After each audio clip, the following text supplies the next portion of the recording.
All right, guys and gals, this is Kevin back for another player breakdown for RotoHeat.com. You can find me at RotoHeat Pons on Twitter.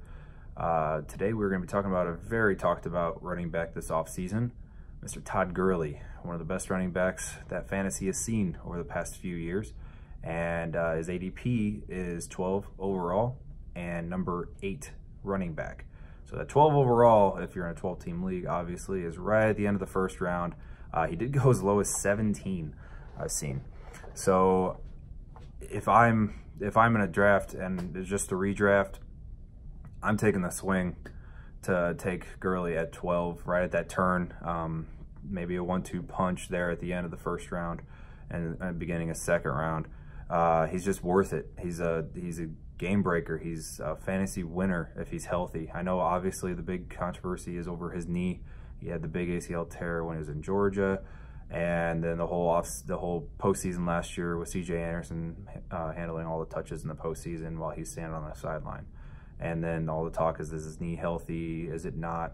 I think right now it's worth the risk because he can be the #1 player easily. He can be the #1 player in fantasy if you're getting that in the early second round, end of the first round. I do say if that is the route, then you must draft Darrell Henderson as well as his handcuffed. I'm not usually really big on drafting handcuffs, especially in redraft, but Darrell Henderson is a must because you kind of have to put insurance on that high draft pick. And where Darrell Henderson's going right now, his ADP is RB35 with running backs in that area of Miles Sanders, Jordan Howard, Rashad Penny, other wide receivers, Dante Pettis, Watkins, Kirk, Corey Davis. I think in that range, it's worth taking the risk and shoring up that backfield because as CJ Anderson proved it last year, anybody can produce in that offense. It's kind of like Kansas City. You got Damian Williams out there and he's putting up stud numbers. It's just one of those offenses is you have the starting running back, he's going to be top tier. So if you can get Gurley early there and then also come back and get Darrell Henderson and lock that up, I think that's a very solid move because he's going to be your third, maybe fourth running back at that point, depending on how wide receiver light you're going. But Gurley, he's played 29 of the last 32 games in the last 2 seasons. 2,092 yards, in 2017 overall, 1,831 yards in 2019 and just 14 games. He had 21 touchdowns last year, 19 touchdowns the year before, 80 targets out of the backfield, 80+ targets for both years.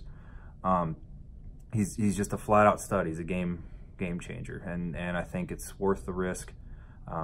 If you can build a solid depth behind you and you are confident in your ability on the waiver wire, or just building a solid team around it, I think that it was survivable, and that's the kind of swing, the home run swing that you need to win a fantasy championship. If you can get a game breaker like that at the end of the first and not have to pick them in the first round.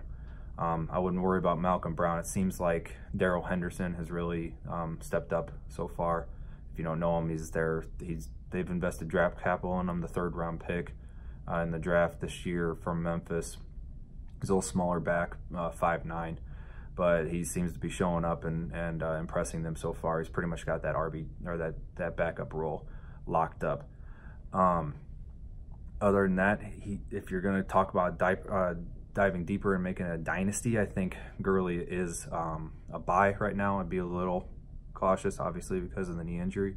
But if you do own Gurley and don't own Darrell Henderson, which I don't know many people that didn't try to invest in Darrell Henderson if they had Gurley on their roster for rookie drafts this year, I would make sure and handcuff him with that. That's kind of one of the big handcuffs. Pay up for that if you can. I mean, Gurley's going in the draft. He's James Conner is right in front of him, and I would take the swing on Gurley. And Mixon is going right behind him at running back 9. Melvin Gordon, running back 10, which I think that's going to slide more and more the closer we get. And Melvin Gordon's not going to be on the field, so if that slides down further, then he's going to be irrelevant in that part. That's all we got for you today on Todd Gurley. If you have any more questions, go ahead and check us over at RotoHeat.com. We always have more up-to-date content, all the providers out there. Make sure you subscribe right up here. If you want to go ahead and subscribe, get notifications, get that notification bell right up there.